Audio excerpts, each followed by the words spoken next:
नमस्कार। विजय academy channel पर आपका एक बार फिर से स्वागत है।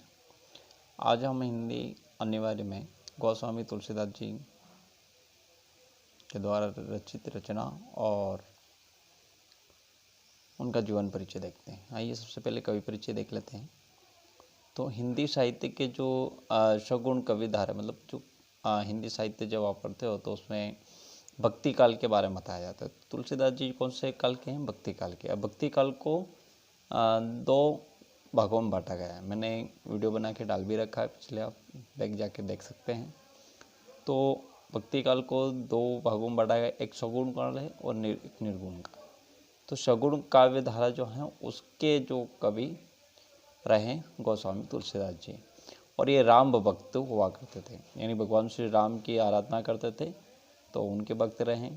उन्होंने उनके विषय पर लिखा है, रामचरितमानस भी इन्होंने लिखा है। तो राम भक्ति शाखा के सर्वोपरि कवि के रूप में इनको मान्यता मिली। तुलसीदास जी का जो जन्म है वो बाधा उत्तर प्रदेश, जो बाधा है उत्तर प्रदेश में स्थित है, वहाँ पर जो है हुआ है, शाजापुर जिले के अंदर। सन 1532 ईस्वी के लगभग जो है इनका जन्म माना जाता है। इनके पिता का नाम आत्माराम, पिता का जो नाम है वो आत्माराम है और माता का नाम कुलशिव था। बचपन में ही माता का निधन होने तथा पिता के अशुभ मूल नक्षत्र में जन्म लेने के कारण इनके माता पिता ने इन्हें त्याग दिया था। इसका कारण इनका बचपन, इसी कारण से जो है इनका जो बचपन है वो बड़ा ही कष्टमयी रहा और कुछ वर्षों बाद बाबा नरसिंह दास ने इनका जो है पालन पोषण का, यानी इनके जो गुरु जो हैं वो नरसिंह दास जी हैं और इनकी शिक्षा दीक्षा वहीं होती हैं। वयस्क होने पर इन्होंने काशी में शेष सनातन की पाठशाला में अध्ययन कर गृहस्थ जीवन में प्रवेश किया और पत्नी के, जिसे हम बहुत अच्छी मतलब कहानी प्रचलित है तुलसीदास जी के बारे में।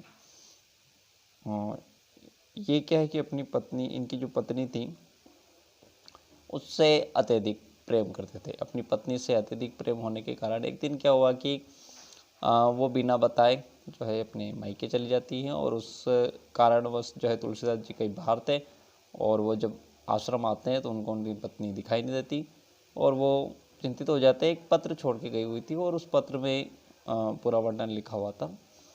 तो वे तुरंत बिना सोचे समझे, अब उस समय क्या है कि एक ऐसी स्थिति बनी हुई थी कि बरसात का माहौल था, तेज़ हवाएं चल रही थी, मूसलाधार बरसात हो रही थी, नदी जो है, नदी नाले उफान पर आ रहे थे। उसके बावजूद भी तुलसीदास जी अपनी पत्नी से मिलने के लिए पहुंच जाते हैं और वहां पर भी जब पहुंचते तो उनके घर में प्रवेश करते तो वो खिड़की से प्रवेश करते और वो एक सांप को रस्सी समझकर जो है अंदर चले जाते हैं उसके सहारे।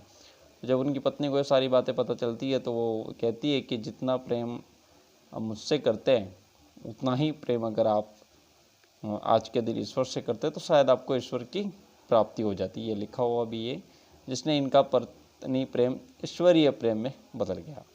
तो जैसे ही इनकी पत्नी ने इस प्रकार कहा तो इन्होंने उसी समय अपनी पत्नी को गुरु के रूप में स्वीकार किया और वैसे ही वो जो जितना प्रेम इनका पत्नी के साथ में था वही प्रेम अब ईश्वर के रूप में परिवर्तित हो गया, यानी ईश्वर के अंदर इन्होंने अपना ईश्वर से प्रेम करना शुरू कर दिया और ये महान भक्त महाकवि बनकर उभरे। और तो उसके पश्चात में चित्रकूट, अयोध्या एवं काशी में रहकर भक्ति साधना कर अनेक काव्यों की रचना की और इनका जो निधन है काशी में सन 1623 और विक्रम संवत की बात करें तो 1680 में श्रावण शुल्क सप्तमी को जो है इनका निधन हो जाता है। और इन्होंने फिर इनके जीवन काल में जो है कई रचनाएं इन्होंने की, भगवान श्री राम को अपना जीवन समर्पित कर दिया। तो ये सारी चीज़ें, यहाँ तक कि ये भी कहा जाता है कि चित्रकूट पर भगवान श्री राम स्वयं इनको हनुमान जी के माध्यम से जो है दर्शन मिलते हैं, क्योंकि हनुमान जी जहाँ राम कथा होती है वहाँ हनुमान जी रहते हैं। तो एक बार वो जो है तुलसीदास जी की राम कथा में हनुमान जी आए हुए थे और उनको पहचान लेते हैं तुलसीदास जी और उनका पीछा करते हैं। तब वो फिर वचन देते हैं तुलसीदास जी को कि मैं ज़रूर जो है तुम्हें राम से मिलवाने के लिए, प्रभु श्री राम से मिलवाने के लिए प्रयासरत रहूँगा। तो इस प्रकार से उनको विशेष कृपा प्राप्त होती है हनुमान जी की भी, और फिर भगवान श्री राम उन्हें दर्शन देते और फिर इन्होंने कई वर्षों तक जो है भगवान श्री राम की भक्ति की। यह था तुलसीदास जी का जीवन परिचय। आइए हम जो है इनकी रचनाओं के बारे में पढ़ते हैं। अगर आपको वीडियो अच्छा लगा हो इसको लाइक और सब्सक्राइब जरूर करें और शेयर भी करें। धन्यवाद।